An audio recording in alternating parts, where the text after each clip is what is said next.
Bajo un manto de incógnitas y rumores en las agitadas calles de la antigua ciudad de Corinto, resonaba un eco de expectativa que se estremecía entre el intenso bullicio de mercaderes y peregrinos. En cada esquina y en cada reunión clandestina se susurraba acerca de un hombre llamado Pablo, cuyas palabras viajaban más rápido que la brisa marina que acariciaba los muros de la urbe.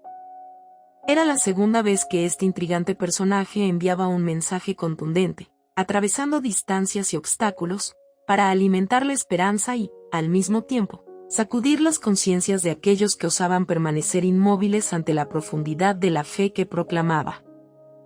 Así nacía lo que hoy, muchos siglos después, se conoce como el Libro de Corintios 2, un escrito que llegaría para desafiar la forma de entender la comunión, el perdón y la presencia divina en medio de conflictos y dudas. La comunidad cristiana de Corinto había crecido en números, pero también en tensiones internas. Se escuchaban voces que ponían en tela de juicio la autoridad de Pablo, cuestionando incluso la veracidad de su predicación. Algunos creían que esa aparente debilidad física y su modo de presentarse no se correspondían con la fortaleza que un apóstol debía mostrar ante los fieles. Era un ambiente cargado de murmullos, de gente que temía que la voz de Pablo ya no tuviera la fuerza necesaria para guiarlos. Sin embargo, en la intimidad de pequeños grupos, se compartían lecturas de sus cartas previas, y la pasión renacía con la esperanza de que la llama de la fe se avivara una vez más. Pablo, conocedor de la fe de la comunidad, pero también consciente de sus fallos y luchas, había decidido escribir con una intensidad que no diera espacio a la indiferencia. En esta segunda carta, su tono se volvió más personal, más directo, casi como un reclamo afectuoso a aquellos que lo escuchaban. No era una simple reprimenda ni una exposición de doctrina sin sentimiento.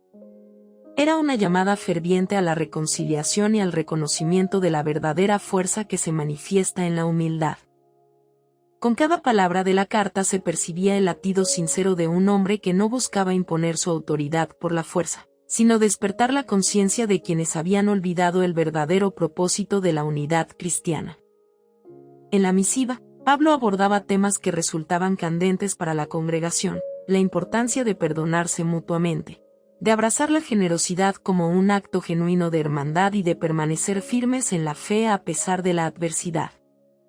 Su pluma no dejaba de insistir en que la fortaleza de un creyente no se medía por el poder político, la riqueza o la elocuencia, sino por la disposición de abrir el corazón a la gracia divina y reflejarla en los actos cotidianos. Lo novedoso era el énfasis que Pablo ponía en la fragilidad humana como una vía para que la gloria de Dios se manifestara con mayor esplendor. En lugar de exhibir una altivez orgullosa, invitaba a los corintios a contemplar la luz divina a través de la sencillez y la sinceridad. Al mismo tiempo, la carta buscaba confrontar a quienes sembraban dudas sobre su autoridad. Pablo no dudó en relatar sus sacrificios, sus pruebas y las dificultades a las que se enfrentó por llevar el mensaje de Cristo. Su relato no era jactancioso, sino el testimonio vivo de alguien dispuesto a entregar su propia seguridad a favor de la verdad que predicaba. Algunos en Corinto esperaban a un líder cuyo porte fuera imponente, que se desviara poco de los moldes de la retórica clásica de la época y que se presentara casi como un monarca espiritual. Para su sorpresa, la apuesta de Pablo era diametralmente opuesta: mostrar la grandeza de la fe a través de la honestidad, la compasión, sobre todo, la conciencia de que el poder real nacía de la debilidad física y emocional, siempre que se confiara en la fuerza providente de Dios. La carta se convirtió en objeto de discusiones apasionadas. Unos la encontraban conmovedora, otros, desconcertante. Precisamente en esa diversidad de reacciones surgía la fuerza del texto, pues no dejaba a nadie en la indiferencia. Los más jóvenes, que habían oído las historias de los milagros y las enseñanzas de Jesús de forma más reciente, sentían una mezcla de curiosidad y reto. Los más ancianos, por su parte, recordaban con nostalgia los primeros días de la predicación cristiana y hallaban en las palabras de Pablo una oportunidad para retornar a la pureza de la fe que alguna vez los había conmovido. Las mujeres también encontraban en aquel mensaje un llamado a la unidad, a la empatía y a la solidaridad, recordando que en la nueva comunidad no había diferencias insalvables cuando se enfocaba la mirada en el amor al prójimo. Con el pasar de los días, la carta continuó extendiéndose por las calles empedradas de Corinto. Cada reunión eclesial que la leía en voz alta se convertía en un momento de tensión y esperanza. Se palpitaba un ambiente en el que podía suceder algo trascendental.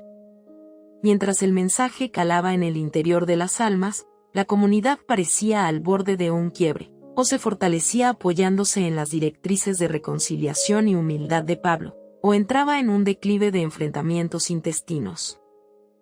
La tensión se sintió con más fuerza en aquellos que habían perdido la confianza en las promesas divinas y se encontraban sedientos de certezas. Cada frase de la carta derrumbaba los muros de la arrogancia y la desconfianza, impulsando la necesidad de un reencuentro profundo con la verdadera esencia del Evangelio. En un giro que los corintios no esperaban, Pablo, en lugar de proseguir con advertencias o amonestaciones, insertó un tono esperanzador y consolador. Parecía una respuesta inesperada para quienes aguardaban una mano firme que impusiera cambios drásticos. Sin embargo, la fuerza de aquella actitud fue lo que generó el punto de inflexión. No se trataba de un líder que dictaba órdenes sin conmoverse por la realidad del pueblo, sino de un guía que conocía las flaquezas y medía muy bien sus palabras, pues estaba convencido de que la única manera de iluminar al otro era abrazarlo en su misterio, no aplastarlo con imposiciones. Se vivió entonces una especie de clímax espiritual cuando la comunidad, reunida en una noche cargada de murmullos y temores, decidió proclamar la segunda carta en su totalidad ante todos los fieles. Las velas titilantes iluminaron los rostros expectantes mientras las palabras resonaban con fuerza. Momentos después, un silencio sobrecogedor se apoderó de la sala. Algunos sintieron un leve temblor en el corazón como si algo, más allá de la simple emoción, los conmoviera en lo más íntimo. Era una llamada a ser cada vez más conscientes de que el amor que venían celebrando no podía quedarse en meras palabras, sino que debía traducirse en perdón, solidaridad y servicio. Esa noche, la tensión se transformó en un fuego renovador que empujaba a la fraternidad, marcando un antes y un después en la historia de la congregación. La repercusión de Corintios 2 no se limitó a ese momento en la ciudad. Con el paso del tiempo, su influjo se extendió en regiones aledañas y, posteriormente, a lo largo de la historia de la cristiandad. Fue un estandarte del llamado a la humildad y la reconciliación, recordando que la fe no consiste en demostrar poder terrenal, sino en reconocer nuestra fragilidad y permitir que sea Dios quien actúe a través de ella. Ese legado, plasmado en la carta, viajó sin descanso, inspirando a quienes anhelan un camino de paz y servicio comprometido, aún en medio de crisis y dudas profundas. En nuestros días, cuando los desafíos parecen multiplicarse, el mensaje que emana del libro de Corintios 2 se mantiene vigente. La gente se enfrenta a conflictos familiares, crisis de valores y preguntas sobre la autenticidad de líderes y guías espirituales.